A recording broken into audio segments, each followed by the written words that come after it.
Oh, well, Clive, you've been at Sutton for a numerous number of years. First of all, how did you start getting to be the kit man at the club? That was when Doz came, 11 years ago now, and he requested he'd like a kit man. And Bruce Elliott said, I've got just a man for you.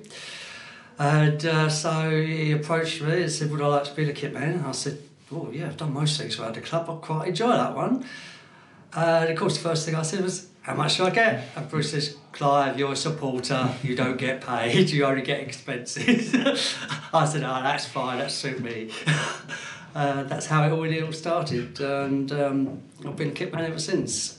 If we're to go even further back, when did your love affair with Sutton start? It started in 1961, when I first came down here. My dad brought me down here just to see if I would like watching football, Sutton United.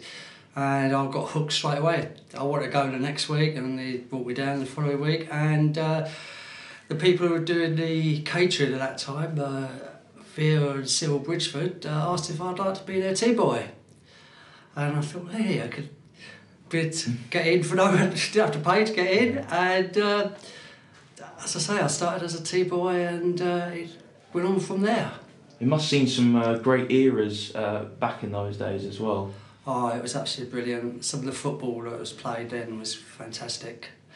And the players, I still remember them now. It's just like yesterday. They were really good. One I'll highlight is the 2-1 against Coventry, to experience that in the flesh. Oh, well, it's something that you don't think you'll ever see again, to be quite honest. Not against it. As they were a First Division team, but Premiership side, not many non-league sides are going to be a Premiership side these days. How did that, because you experienced that, remember that very well, how did that compare to the Arsenal game we had a year ago?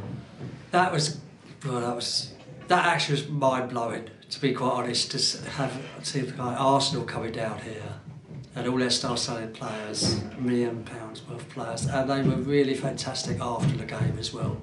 I mean, I know they won the game 2-0, but Walcock and Oxley-Chamberlain came into the dressing room afterwards, and they said, you really gave us a good game.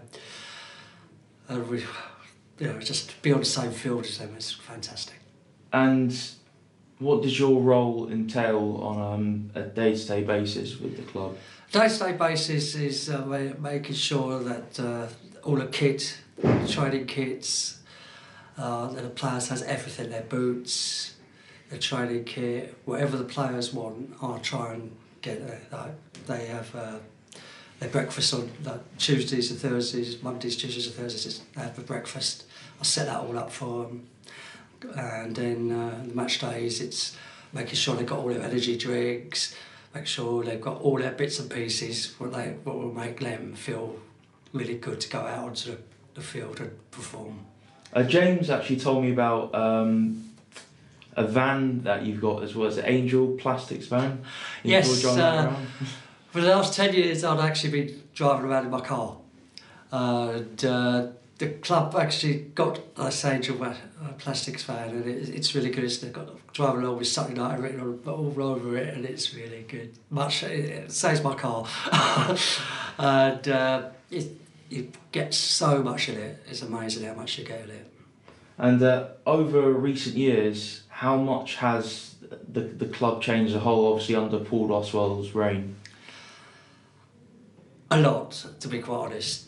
I mean, Paul Doswell is so enthusiastic, and he makes you feel that you are definitely one of the team. Sometimes I say I'm only a kit man, but he says you're not only a kit man club.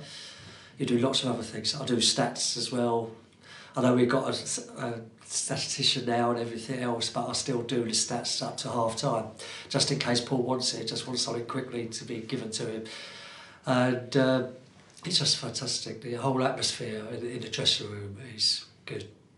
Over the time you've been here doing work at Sutton, is there any favourite players or just any favourite people that you've really clicked well with around the club? Going right way back to this... Yeah, from right when you started to now. Well, basically it started off Dave Hermitage, because he actually got me down here. at first because I was really into football, and he said, "Why don't you come and train with the youth team?" I only got as far as the youth team. But then there was Trevor Blade and Larry Pritchard. They were really good. Trevor Blade used to give me a lift home. And then you go on to the team now, and they're just fantastic. Dundo, of course, he's fantastic, and Jamie Collins is a tremendous skipper. So I've seen a lot of players, and really good players. I've been really lucky to be associated with this team is fantastic. And lastly, what do you think the future holds for the club as a whole, and for yourself being the kit man here as well? Well, I think the club itself are going forward all the time. They have to keep on going forward and keeping up with all the different things what go on. And for myself, I'll go on as long as possible.